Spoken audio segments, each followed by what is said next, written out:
Hey, what's up guys? It's Andrew Santowski. I'm giving you another UFC prediction video. This time UFC 299 O'Malley versus Vera 2. It goes down Saturday, March 9th, 2024. Prelims begin at 6. It's going down for Miami, Florida, guys. UFC 299 stack card. UFC 300 is the next pay-per-view. But yeah, Rosenstreet cashed for us last week. Again, the wrong guy was favored in the main event. We took advantage of that. That was Gazia's first main event, second UFC fight, and we saw how that went. He quit. But let's get into the fights, guys. Joanne Wood against Marina Moroz, and I think these two ladies, they've fought back in 2015, if I can remember. Long time ago in Poland, I believe they fought. Yeah, I believe this card was in Poland. And yeah, I think Joanne, like I said, from what I heard, she was going through a divorce or breakup then.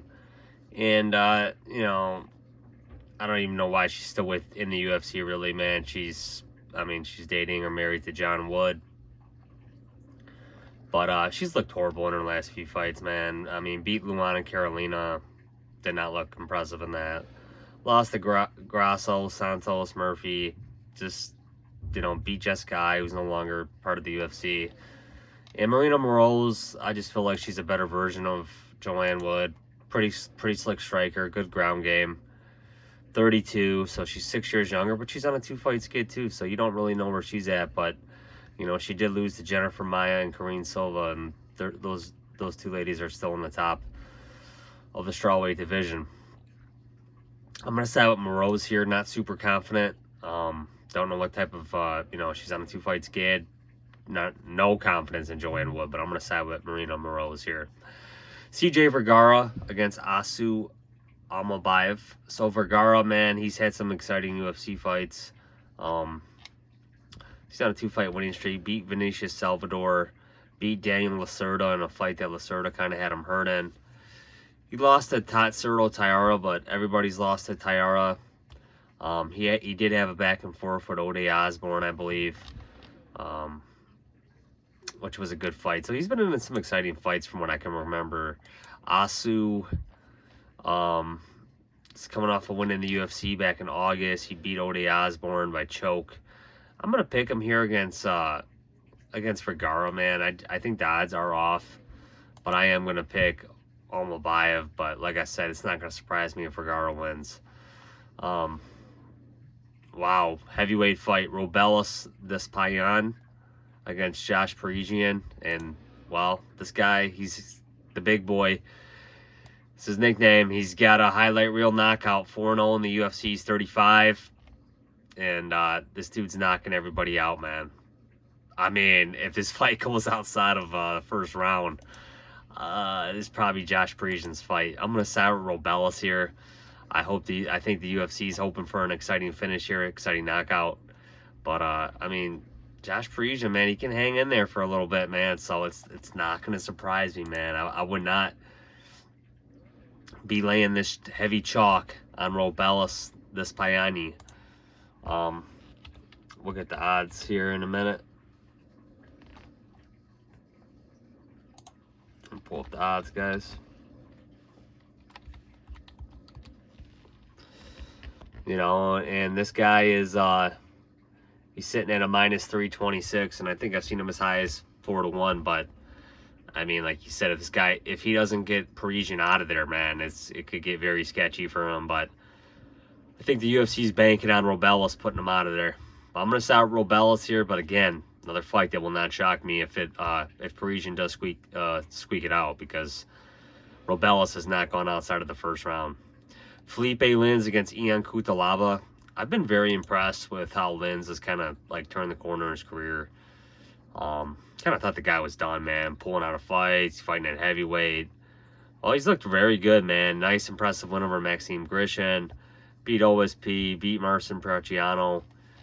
This is all at 205 too. And he's going up against Ian Cutelaba, another guy, heavy hitter, but he's got some bad cardio issues. I just think he's sloppy, man. I just think he's kind of shop worn at this point, really. He's taking a lot of damage in the UFC. He's giving a lot of damage, but also taking a lot.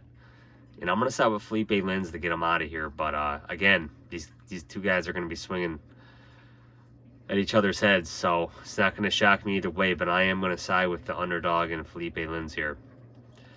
Michelle Pereira against Michelle Oleksiejczuk. I'm going to side with Oleksiejczuk here, man. It's not going to surprise me if Michelle Pereira puts him down, connects cleanly like he did in his last fight.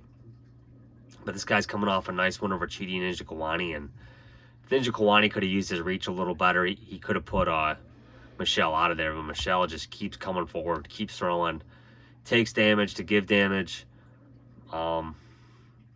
You know, and Michelle Pereira, I don't see him using his ground game here. Doesn't really have one. See this fight playing out on the feet, man. And Michelle Pereira, you know, he's going to dance around, use explosive energy, explosive burst. And Oleksiejczuk's just going to keep marching him down. I'm going to side with Oleksiejczuk here, man, but it's not going to surprise me if Pereira lands a flying knee, catches him with something big in the first round. But I'm going to say Oleksiejczuk catches him. Just keeps pressuring him, catches him. I'm going to side with Oleksiejczuk here to get the job done. Pedro Munhoz against Kyler Phillips. Again, Kyler Phillips, he was out for a while with a steroid suspension. He's on a 2-fight winning streak. Beat Raoni Barcelos, Marcelo Rojo. I don't understand why he's the minus 215 favorite here or whatever I've seen. Minus 226. I think it should be the other way around, man. I like Pedro Munhoz. This guy's in close fights. He's a very good fighter.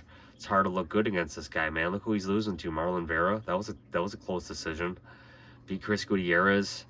I mean, Dominic Cruz was a close fight. Aldo, you know, I'm going to side with Munhoz here, man.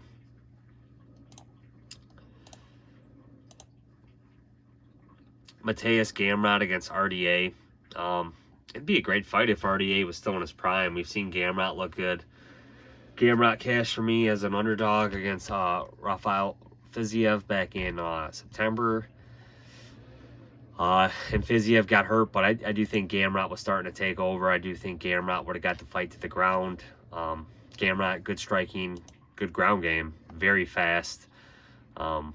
Great grappler, great wrestler. RDA, I was on Luke K against RDA in his last fight in August. Again, RDA he's too big for he's too small for 170. Guy's a future UFC Hall of Famer, nothing against the guy, but he's on his way out. He's still making 55, so credit to him. 39 years old, facing a very tough up-and-coming dude. And I do think Gamrot, I do think he should have got the title fight against Volkanovski at UFC 294, or against Makhachev, but they gave it to Volkanovski, and we saw how that worked out. But Gamrot was the backup fighter for a reason, so that's just kind of weird to me. I'm going to side with Gamrot here. Caitlin Sermonara, former, last name was Chukagian. I think she got married. Going up against Macy Barber. I'm going to side with Barber here, man. It's hard to know where Caitlin's at. I know she doesn't want to keep fighting too much longer.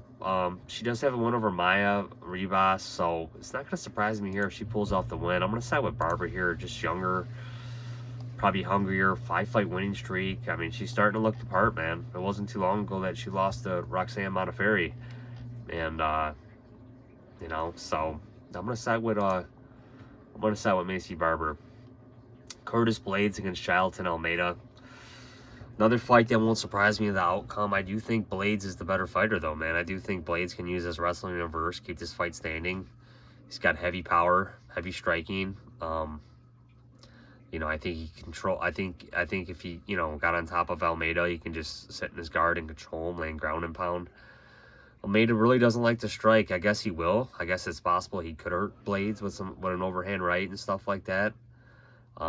Yeah, we'll see how this fight plays out. It's definitely interesting. I was looking forward to taking Blaydes back in November in the 5-round main event, but Blaydes got hurt, and the fight didn't materialize, and Derek Lewis almost upset Almeida. Almeida did not look like the price tag he was in that main event, but he did get the job done. But I'm going to side with Blaydes here. Peter Yan against Yadong Song. Wow, will Peter Yan end his losing streak? Or will Yadong Song keep rising the ranks? And I'm going to side with Song here, man. A lot of people are siding with Yan. I get it for sure. This might be a good time, good spot for Yan to rebound. He hasn't fought in a year. Heck of a fighter, man. Like I said, it's a shame how some of these losses went, especially the O'Malley and the 2 Sterling fights. But you know, this guy's a great fighter nonetheless, and it's not going to surprise me either way. But I just think Yadong Song hits harder. He's hungrier. I'm going to side with Yadong Song here. Gilbert Burns against JDM. We'll see if Gilbert Burns can implement a wrestling attack here, man. He's definitely got a heck of a ground game, but I'm going to side with JDM here. But, I mean, he's a minus 180 now. It's way out of playing range. But, Jack Della Maddalena, man, really, he's just fighting everybody, man. Really impressed me what he did to Kevin Holland. He hit Kevin Holland with some big shots. He took some big shots from Kevin. But, he looked great. And he definitely deserved to win that fight, in my opinion. I'm going to pick him here. But I won't be surprised if Gilbert Burns kind of gives him the vet lesson and ekes out a decision or something over JDM. Kevin Holland against Michael Page. I'm going to side with the newcomer, Michael Page here, man. Like I said, I didn't really pay attention to too many of his Bellator fights. The guy's a good fighter. Do like the fact that he did go over to bare knuckle boxing and box Mike Perry, who's, you know, bare knuckle fighting championship star athlete on the roster. You know, and Michael Perry, or Mike Perry, he's been putting away everybody, man. He's a tough dude. Definitely created for that sport. I'm going to side with Michael Page here, man. Just a cleaner fighter. I'm going to say he avoids the damage from Holland, keeps the fight on the feet, and picks up a boring decision. Dustin Poirier against Benoit Saint Denis. Man, you know, I'm a big Benoit Saint Denis guy. I've liked the guy since he made his UFC debut against Oleksiejczuk Dos Santos Zaleski, you know, or Zaleski Dos Santos. But he took a beating in that fight. But I mean, he's come through in every other fight, man, and he's finishing these guys very impressively. He's very hungry, submission finisher. Can strike and submit. Dustin Poirier, man, coming off a head kick loss to Justin Gaethje, but you know, Poirier's fought everybody, man, and we've seen this time and time again when guys call out another guy, an aging veteran, or somebody that they, you know, hypothetically should be able to beat or possibly be able to beat, and they get humbled, man. You know, I remember with Alexander Hernandez calling out Cowboy Cerrone, and there's probably been a couple other instances too, man, and this might be the time, man. As long as Poirier's still hungry, and I'm sure he does not want to lose to Benoit Saint Denis, man. You know, it looked like Poirier was going to pull out of this fight. The contract wasn't signed, but Poirier did get a deal done. And I'm going to side with Poirier here, man. But Benoit Saint Denis, that guy's determined. He's on a mission. I'm going to side with Poirier here, man. If he can survive that first round storm, I like Dustin here, man. I mean, this guy's taking a lot of damage from Michael Chandler. He's taking a lot of damage. Maybe all this damage is adding up. But this guy's fought a who's who. And Benoit Saint Denis hasn't, man. I'm going to side with Dustin Poirier here, man, to give the vet lesson to Benoit Saint Denis. Sean O'Malley against Marlon Vera. Rumors are going around that Vera's had a bad training camp. You know, no way to ascertain whether that's true, full, or false. Sean O'Malley, UFC definitely wants him to win this fight. They let him handpick Vera. You know, Vera's probably the number 5 or 6 bantamweight. You know, definitely did not deserve the title shot here, man. They're kind of protecting O'Malley. With the odds on Vera, plus 240 dog. The only way you can bet this fight is Marlon Vera, man. You know, probably going to get picked apart these first couple rounds. Hopefully, maybe he can take over rounds 3, 4, 5. Don't see him really getting O'Malley out of there unless O'Malley sustains an injury, or unless Vera really busts him up on the ground. I'm going to pick Vera here, man, just based off value. But, I mean, I'm not going to be surprised one bit if O'Malley wins this fight. So, guys, my picks: Vera, Poirier, Page, Maddalena, Song, Blaydes, Barber, Gamrot, Munhoz, Oleksiejczuk, Despaigne, Almabaev, and Moroz.